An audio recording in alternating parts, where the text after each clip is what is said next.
texting and asking me if I wanted to practice this in front of her for a long time now, but this is a one-shot deal, so here we go. It says, good evening. I am Loryn, Christina's matron of honor, aka her older sister, aka her longest running roommate, 1986 to 1989, and the summer of 1999, 2000, 2001, and 2002. Many of you know the story of how Christina and Gary met, or maybe you know where they met, but I'd like to take the time to tell you where I believe their love story began. And no, it wasn't at a costume party, and no, it wasn't in a bar. I was engaged to be married in the spring of 2008, and my wedding plans took shape quickly. We had the venue booked, the caterer secured, and the DJ and chorus locked down. I was on my way back to work one afternoon when I got a phone call saying the venue that we had planned to use was no longer available at the time we wanted it, and I would need to find another place to have my reception. After a brief moment of panic, Bashar and I realized our only viable option would be the Portuguese Hall located at West J Street in downtown Benicia. Lucky for us and all of our guests, the venue was available and our wedding plans moved forward without incident. Now, the only thing I knew at the time about things on West J Street was the Portuguese Hall and the Gary Arneson, aka the guy in the class above me, and the guy I did junior lifeguards with was aka living across the street from my wedding reception. And since he was going to be right across the street, Bashar and I sent a verbal invite to Gary and his plus one, Marty Jones. And lucky for my sister, they accepted.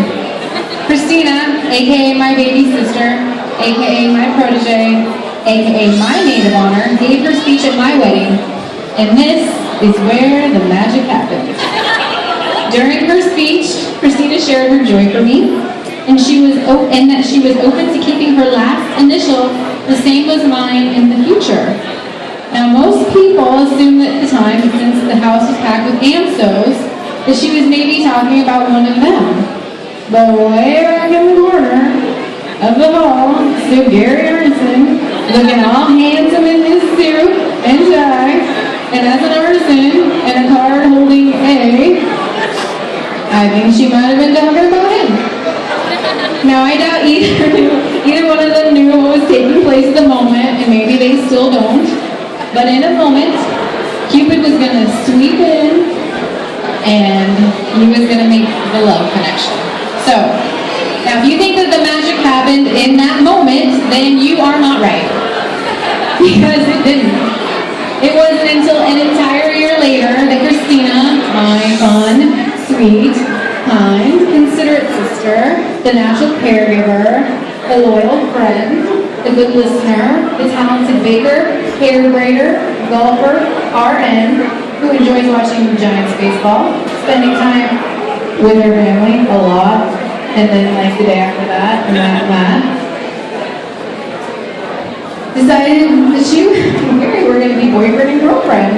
And Gary, the fun, sweet, kind, all-around nice guy, the loyal friend, the patient listener, the foodie with a penchant for bacon and other smoked meat, who watches Giants baseball, plays bocce, frisbee golf, and who enters amateur cooking contests such as chili, beer, rib, etc., became a couple. It wasn't until I gave birth to my son 1 month later, when Gary walked in the delivery room holding a video camera, that I realized this might be serious.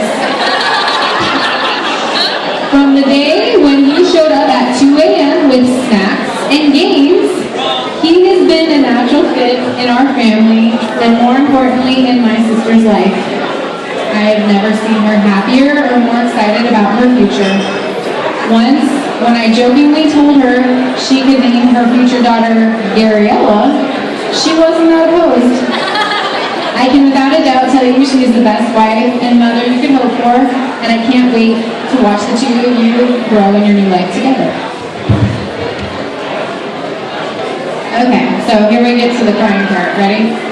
Okay, so I thought about what I wanted to say about my sister. And I could tell you she was my best friend, or I could tell you how much I love her. But in the end, She loves my kids. My kids adore you, Aunt Justina and Uncle Gary. And they are so lucky to have you in their lives, to paint their faces, to play Nerf dart guns, to make birthday cakes, and to oblige in impromptu sleepovers, to root them on, to encourage them, to love them. I am so grateful. And last but not least, I would like to propose a toast. This toast is to you, the bride and the groom, but also to all the single people in the room who come to weddings to celebrate love, but who are looking for love, for people who believe in the magic of falling in love and who hope to find love. And most importantly, for those of you who aren't afraid to put it out there at a wedding to make the request, and just like my sister, to find her husband. Cheers.